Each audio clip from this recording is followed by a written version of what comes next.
DGFI এর প্রধান কার্যালয়। মূলত এখান থেকে আয়নাঘর নামক আওয়ামী কালচারের জন্ম। CTTC, Mintu road, ground floor সহ বিভিন্ন ফ্লোরে আয়নাঘর রয়েছে। জঙ্গি নাটক সবচেয়ে বেশি এরাই সাজিয়েছে।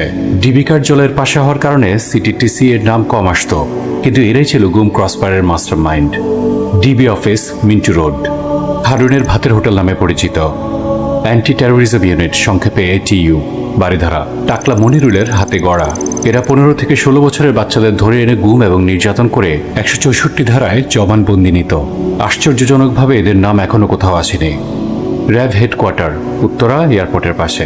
এখানকার বন্দীরা বিমানে ওঠানামার শব্দ শুনত। র্যাব 1, উত্তরা এয়ারপোর্টের পাশে, বাইতুস সালাম মাদ্রাসার পাশে অবস্থিত। RAB 2, Basila, Mohammadpur. RAB 4, Kalyanpur, Mirpur. RAB 7, Wasargoli, Chattogram. ধারণা করা হয় ইলিয়াস আলীকে এখানে নিয়েই হত্যা করা হয়েছিল।